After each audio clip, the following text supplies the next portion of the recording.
This afternoon, joining me in the studio as we build up to the Nations Cup, James Oyedeji, who is a football historian and analyst. We're going to look at the Black Stars of Ghana as well as the various groups in the African Cup of Nations. Good afternoon, Mr. Oyedeji. Good afternoon, Mr. Champion. Good news, the Black Stars arrived in South Africa today after their pre-camping tournament in Abu Dhabi. The win against Tunisia and Egypt, you think it's a good start for the side to go into the African Cup of Nations gun blazing? Yes, it was captured vividly by Mr. Felix Abaite, the editor of Graphic Sports. He said now it is optimistic. Now we are very confident in this team. The team that almost everybody wrote off, the team that was the rejected stone, it is now going to become the cornerstone of African football. That's the Ghana Black Stars. Yesterday I did some analysis and I came to the conclusion that yes, like I told you the other time, this is just a replica of the 65 squad that was written off, of the 82 squad that was not even taken into reckoning. They will win the cup for the 5th time. 31 years has been a very long time.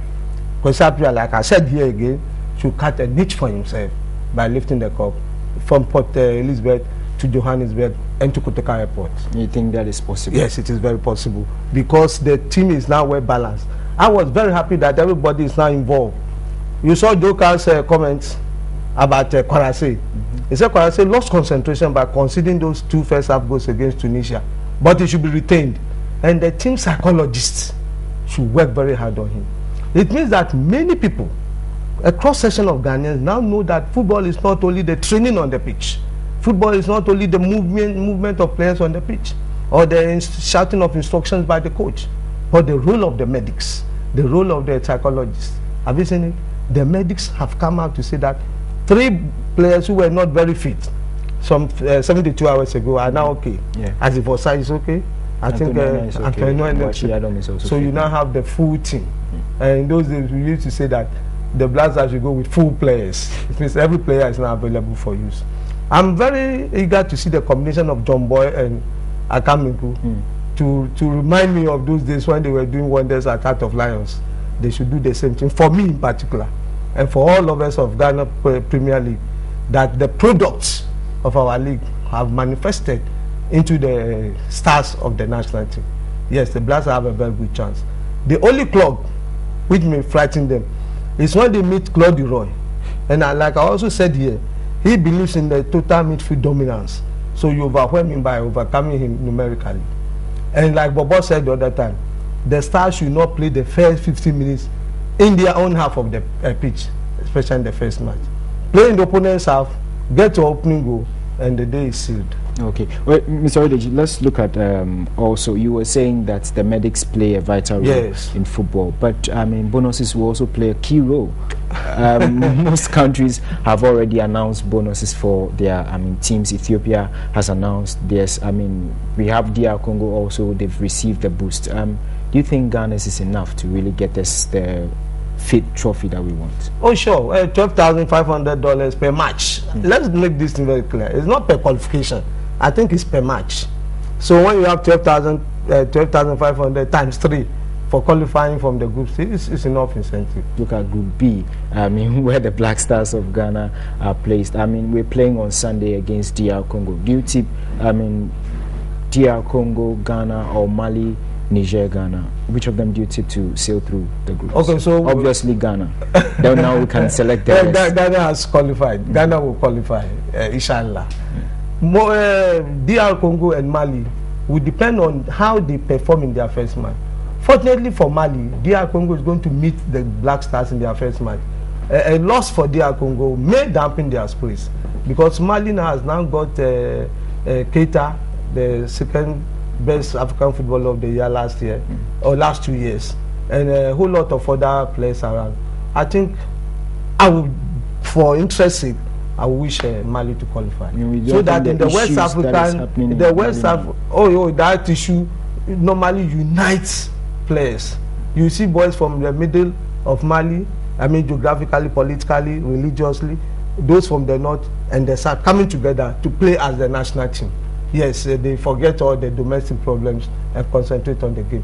Check all the countries in war periods. They do very well at tournaments. Because I mean, last year in Gabon, Equatorial Guinea, such a thing erupted. I mean, with the rebels and the rest, and it's come up again. Don't you think it will affect their play?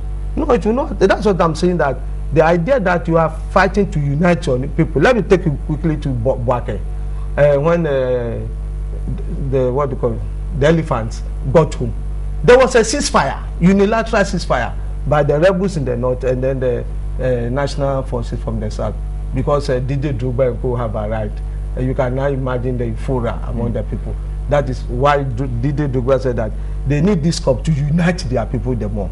It is very, very important. And I'm talking from experience.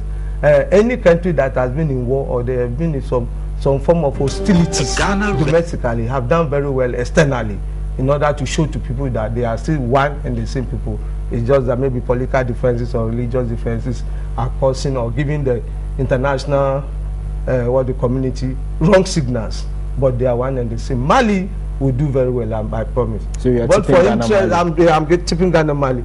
But for interest of some people, the Claude Leroy factor may come to play so that Congo DR may edge out Mali a little. So let me stick to the Black Stars than any of these two. As for Niger, they will do their best, but their best will not be enough. It's just like you wearing a shoe of size 7, where we are now calling for people who are wearing size 8 and 9, so you don't come in. All right, Mr. Edeji, going forward, let's look at Group C, where the Chipolo Polo, I mean, they will be defending the title. You think they can definitely come out of this group? We have Burkina Faso, we have, I mean, the likes of Ethiopia in there. You think, I mean, they can really sail through that group? Oh, they may sail through the group, but they cannot end up in the last 4. The last time when they won the cup, they had this spiritual backing on sin hands. People were sympathizing with them. Did it really work? Oh, they did the work, but you could see the hand on sin hand. I don't want to say the hand of God. The unseen hand, the penalty shootouts, they emerged victorious. And then Didier Drogba losing the penalty against them. Didier of all people, African Cup, the cup is there. Take it, let's go home. You lose the cup. It shows that in that particular group, they are going to meet their masters. Do you know their masters? They are the Super Eagles. 1994 in Tunisia. They edged up with Kalusha, the president of Zambia FA at that time. They had them out 2-1. That team was better. I'm talking of the Zambian team in 1994. Was better than the team that won the cup, and is better than the present team. The present team will not advance beyond the group stages. I don't think so. You see Nigeria coming out with Zambia in that I group? see Nigeria among the last 4. Ghana, please read my lips every time I ask you to do that. The Ghana Black Stars, Elephants of Cote d'Ivoire, Super Eagles of Nigeria, then the host country 4. The last 4. My hand 4. This will be the last 4 semi-final. Okay, Mr. Edeji. I mean, let's go to Group D, where we have the Elephants of Ivory Coast. That group happens to be one of the tough, groups, if we could call that group. We have Algeria in there, we have Togo. Tunisia in there, we have Togo, as well as, the Elephants of Ivory Coast. The Elephants of Ivory Coast will qualify. They demonstrated it few days ago by beating Egypt by 4 goals. And that was without Yaya Toure, the African Footballer of the Year, and Didier Drogba. You see Gervinho coming up, correcting the mistakes he made the last. I think he was the one who gave out his silver medal to a friend out of frustration. So he used to go back and pick that silver medal from the friend and rather exchange it with a gold. And that gold should be taken to the museum in Abidjan for a permanent keeping. Now, Ivory Coast team is sealed. Didier said it a few minutes ago by your telecast that he's not the only person. He's part of a team that has come out of over 10 years. From 1992 in Dakar, when that team won in the marathon penalty shootout with the Black Stars, that team has never really put joy in the hearts of their people. They lost penalty shootout against Egypt. They lost penalty shootout against that. So what do they want to tell their people? They don't need to descend the gangway at Abidjan airport without the cup. The only problem they may have is that cup may be destined for Kotoka airport or for Abuja National Airport. Okay, Mr. Edeji, so you tipped your countries to come out of the various groups, and obviously, do you foresee Ghana? No, let me talk something. Sorry, I'm sorry to cut. Let me talk something about Togo. If Adebayo Sheyi put aside all these unnecessary, I put it unnecessary, not into inverted commas, very unnecessary distractions with the FA. And knowing very well that the FA has pulled a very fast one by giving him the number 4 jersey as a registered player for the tournament. And if they put behind them the unfortunate incident in the enclave of Cabinda in Angola, they are going to go far. They are going to qualify in that group alongside the Africans. All right, Mr. Oyedeji, thank you very much. We continue with our build-up to the Nations Cup. Hopefully tomorrow we've been looking at the Nations Cup as we build up. It's starting on Saturday as the host South Africa take on Cape Verde Islands. Thanks for joining me here on the sports segment. I've been speaking with James Oyedeji, a football historian and analyst. We'll be continuing same time tomorrow. My name is Joel Champon, coming through with more sports.